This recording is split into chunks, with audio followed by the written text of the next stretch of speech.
While fakers are playing so-called big-budget horror spectacles like Call of Duty Black Ops 4 Zombie Mode and Call of Duty Black Ops 4 Blackout, Adam Goodall knows where to find the best and most meaningful scares, a little place called Giraffe Town. Silent Hill 2 has 6 endings, but the only one I've seen is called Dawn. In this ending, James Sunderland, the game's protagonist, who's come to Silent Hill after receiving a letter from his dead wife and experiencing all manner of supernatural bullshit, uses a dog key to open the door to the observation room in the Lakeview Hotel. Behind the door, James finds a Shiba Inu man in a control panel, barking into a headset. The Shiba's having a real good time. James points at the dog, moans, "So it was all your work," and collapses to the floor. The Shiba Inu barks a cute carnival tune as the credits roll. I've never experienced the dog ending firsthand. I skipped the PlayStation generation and never got around to Silent Hill 2. But I watched the dog ending probably 100 times on YouTube when I was a useless teen. You can still watch the video that I probably watched, published in 2006, right here.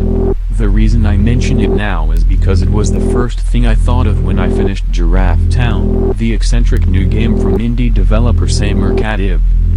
The Silent Hill series is a pretty big influence on Khatib's games. One of his earlier games, Potato Thriller, opens with a lengthy riff on the endless, looping corridor that forms the backbone of Giraffe Productions' notoriously spooky teaser for the ultimately cancelled Silent Hills. Giraffe Town is even more obvious about it. You play a giraffe with slippery feet who lives in a town called Samer Hills. Giraffe is depressed. He's depressed about his slippery feet, which make it next to impossible for him to control his movement, so he mostly stays inside and watches TV.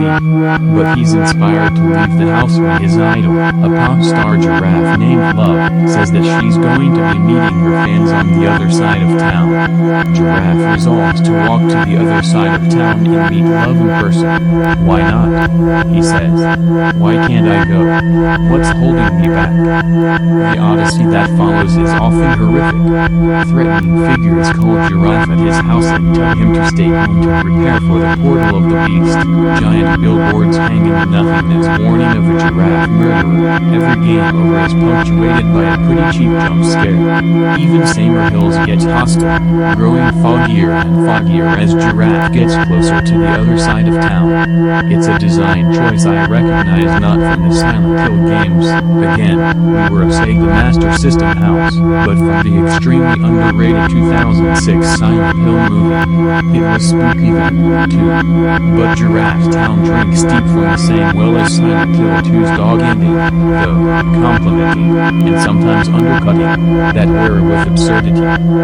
Giraffe meets a series of quirky characters as he walks through Samer Hills, a clown named Tunnels who has an ulterior motive, a small, weirdly human-shaped dog named Big Dog, a man who proudly proclaims he has the only character in this game with different facial expressions. With their uncanny designs and long, drawn-out pauses between each line of dialogue, Khatib sets you up to expect that this character is going to be the horrific one, the one that makes you jump or does something really horrible. Instead, these characters give Giraffe helpful information and useful tools. They give him pep talks, too, telling him to never give up and that he deserves to find love and happiness. These scenes are incredibly sentimental, but earnestly so. They wouldn't feel out of place in Toby Fox's Undertale or Grace Brooks' Newly's small museum games like Alien Casey. They turn Giraffe Town into a charming, sincere story about a giraffe navigating his depression, finding ways to deal with his lack of self-worth and fear of the world around him. Khatib translates the support that these characters provide into the sections of Giraffe Town that you have direct control over. In the first section, you have to have Giraffe along thin sections of road dangling over nothingness, judging each push of the analog stick so that Giraffe doesn't slide over the edge and lose his chance to meet love. In later sections, Giraffe's verbs change with the tools and confidence boosts he's received. He can run, then he can jump, then, in a strange late-game twist, he can shoot. More reading. How to have a spooky Halloween in lockdown. Or in the art of the Metroidvania. Review. Persona 5 Strikers is a match made in crossover heaven. That Newgrounds comparison stuck with me throughout Giraffe Town's final hour. Giraffe Town loses its focus during the last stretch.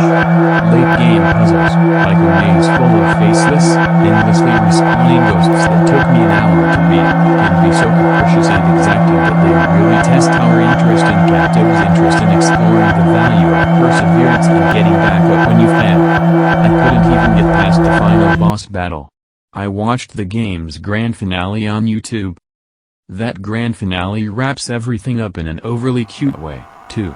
A couple of tidy, wink-wink callbacks dominate the action, and the whole thing has a Newgrounds-era edginess to it.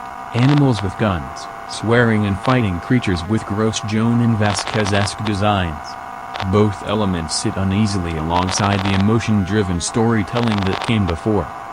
Giraffe Town fizzes out at the end, but it's still a surreal, oddball collage of genres and influences. It's a fascinating work from a fascinating new developer, switching restlessly between Silent Hill atmospherics, internet culture glibness and an off-kilter, unexpectedly honest character study. It's the perfect game for Halloween 2018, small, spooky and destabilizing you at every turn. It's totally one of a kind.